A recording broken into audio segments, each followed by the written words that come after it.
Viva Pete Senior! Viva Señor Santo Niño! Viva Pete Senior! Viva Señor Santo Niño! For the Lord who gathers us today in this beautiful gathering, let us give the Lord a warm round of applause, please. Minamahal ko mga kapatid, ngayon pong pagdiriwang ng Santo Niño, muli na namang inaalaala natin ang Espiritu ng Pasko, kung saan sa gitna natin ang Panginoong Diyos ay pinanganak.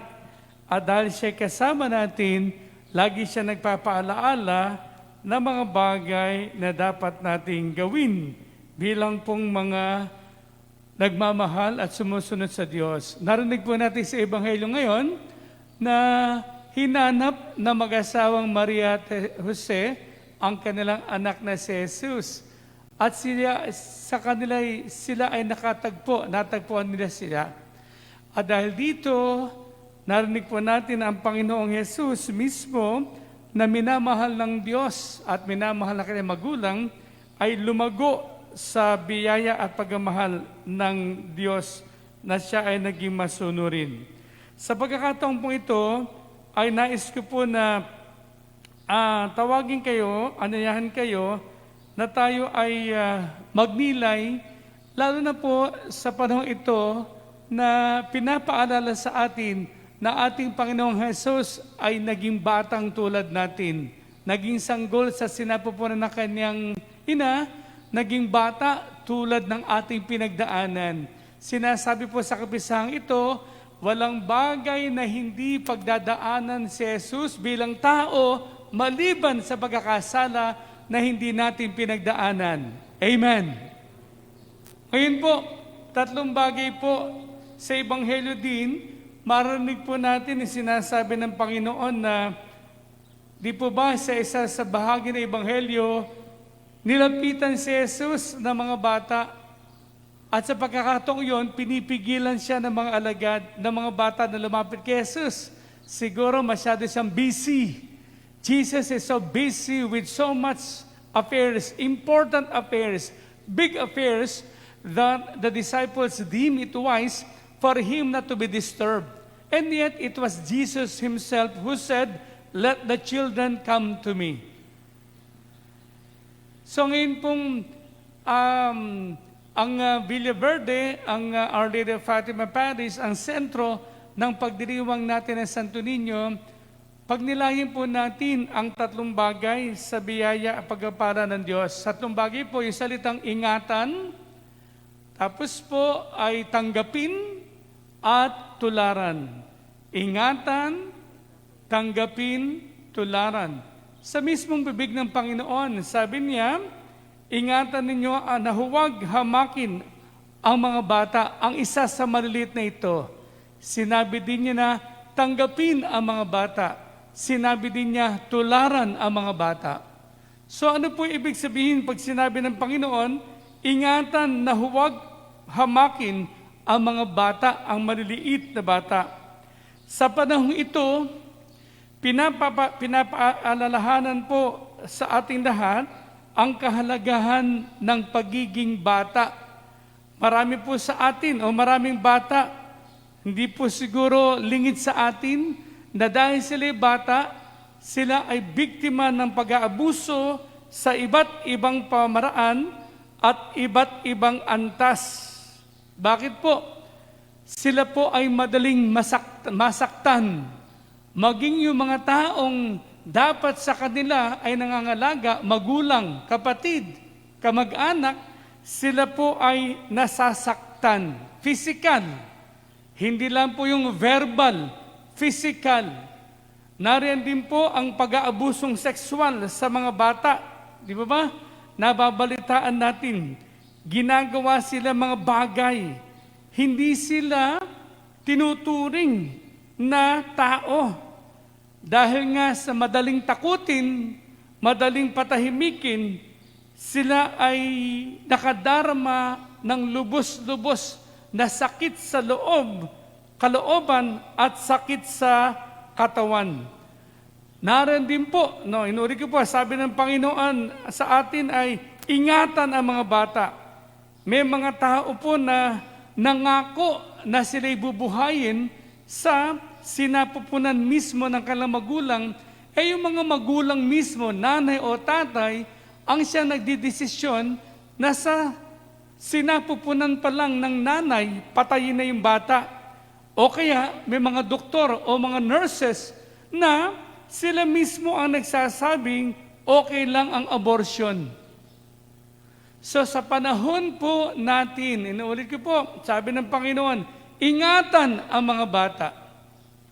Kaya po pag tayo nagdiriwang, pag nakikita niyo po imahe ng Santo Niño, yung po yung sinasabi sa atin, ikaw magulang, ikaw nakatatanda, paano mo sila iniingatan? Paano kayo nagsisikap na mabuhay na ang bata ay igagalang? Tandaan niyo po, ang mga bata po ay hindi bulag at hindi bingi. They learn more about what they see than what they hear. Yung mga bata po, 2, 3, 4 years old, kaya nila magbukas ng television. Bakit?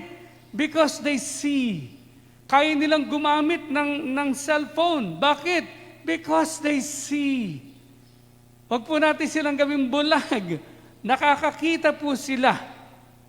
Kaya dapat tanungin natin, tayo po, lalo na po tayong lahat na naririto ngayon sa loob ng simbahang ito, ng gym na ito, paano natin iniingatan ang mga bata na ipinagkaloob sa atin ng Diyos, lalo na ang pinakatiwalaan ng Diyos, yung Ama at Ina ng buhay. So mamaya po, when we dance in honor of the Santo Niño, giving praise and thanks to God for giving us Jesus, giving thanks to the Father for giving us Jesus. The Father is reminding us, take care of the children. Be mindful of your word and your actions. Why? Because the children see and the children hear. Tingnan niyo po, tayo po mga nakatatanda ngayon.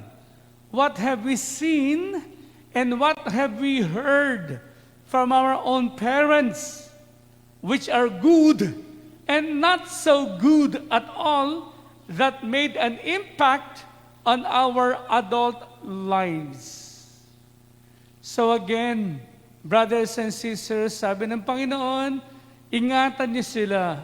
Inulit ko po, be careful with our words and actions in front of these kids because they are easily swayed or affected by everything we do as adults. Hindi ba merong kasabihan? Sa mata ng bata, ang ginagawa ng matanda ay tama.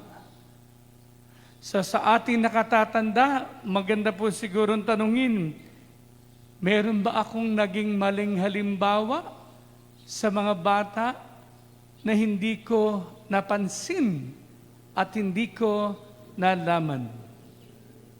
Pangalawa po, sabi niya, ingatan niyo ang mga bata.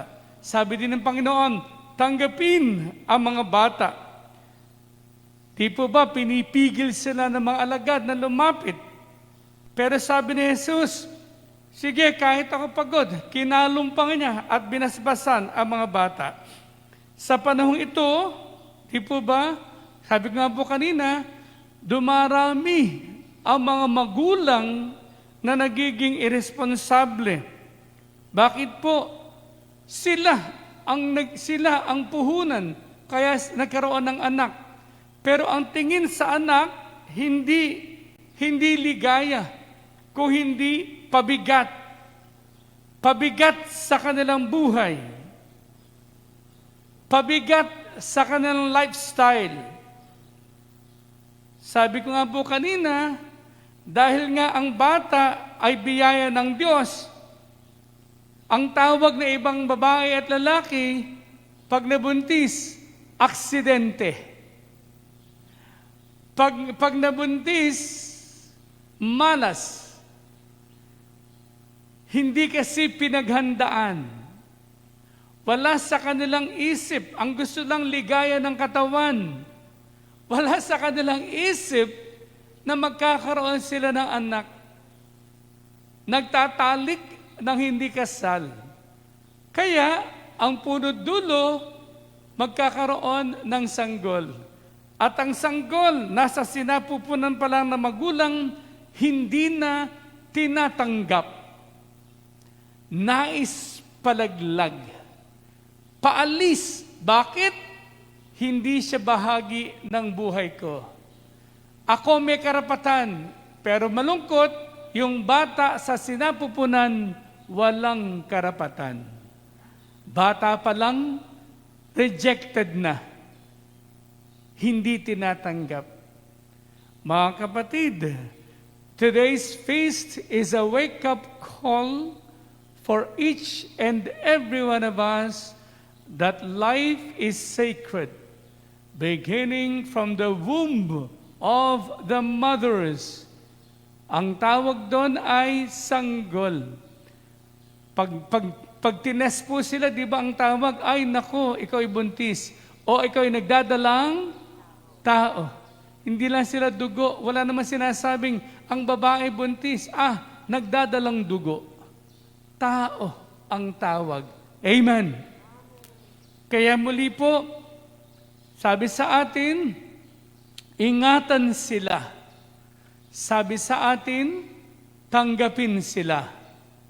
Amen. Pangatlo po, bukod sa ingatan, tanggapin, sinasabi din sa atin, tularan ang mga bata. Si Jesus na Diyos, taong totoo, Diyos na totoo, ay naging masunurin sa kanyang magulang na narinig po natin sa Ebanghelyo ngayon. Masunurin. Sabi ni Jesus mismo, masunurin siya, sabi niya, tularan ang mga bata. Father, hindi po ba ang mga bata ay mahihina? Hindi po ba ang mga bata ay wala pa silang maibibigay na kontribusyon sa lipunan? Ano po ang tutularan sa kanila? Kung mayroon man po natutularan sa mga bata, wala pong iba kung hindi yung kanilang kababaang loob. Ano po yung kababaang loob ng bata? Alam nila sila'y mahina. Alam na sila'y wala silang maitutulong. Yung kanilang kapakumbabaan, they know how to trust. Napakikita ko po ito sa mga apo. Nakikita ko po ito sa mga pamangkin. Kahit paluin na magulang, iiyak. Magagalit, siyempre, masasaktan. But at the end of the day, the person who seems to hurt them, they love them most. They want to get close. Why? Because they are totally dependent on adults. Yun po yung kababaang loob ng mga bata na sinasabi ng Jesus, tularan ninyo. Huwag kayong mayabang. Huwag kang palalo. Huwag kang mag-iisip na kaya mo na. Huwag kang mag-isip na ngunit ikaw'y naka-vaccine, libre ka na sa virus. Nagkaroon ka ng face mask, face shield, booster, hindi ka na magkakasakit. Huwag mong isipin na, ngunit malaki ang iyong bahay, hindi makapapasok ang virus. Who is our shield? Who is our refuge? Who is our protector? Not the vests that we wear, but the God who gives us this time, this moment to live another day. Tularan ang mga bata. Tanggapin ang mga bata. Hayaan ang mga bata. Minamahal ko mga kapatid, muli po sa pagdiriwang ng kapistahan ng mahal na Santo Niño. Sa ating pong kultura, ang mga bata, they don't give material things, but their smiles, their laughter, their movements give tremendous joy to the hearts of their parents or to the adults around the children. They have special charisma that makes our day complete.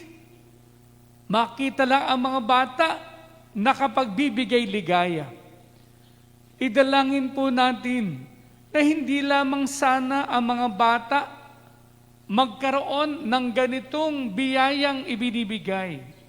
Sana po tayo pong ngayon, we might not have the innocence of children, but we could have the obedience of God's children to the ways of the Lord, to the will of the Lord. So once again, brothers and sisters, this feast reminds us to accept children, to respect children, to honor the children whom God had given us. Moving on to our celebrations as we do our procession, when you wave your hands in joy, when we lift the image of the Santo Niño, led by our community members, remember, we are called to honor the Lord. And the best way to honor the Santo Niño is right in our very own homes and in our communities. Ang Santo Niño na ating minamahal, ginagalang, itinataas, itinataguyod, ay dapat makita sa pagtataas, sa pagmamahal, sa pagtataguyod ng mga bata sa ating tahanan at sa ating lipunan. Nawa, mas maging malalim ang ating pagmamahal kay Santo Niño at ipahayag ito sa pagmamahal sa mga bata at kabataan sa ating pamayanan. Amen.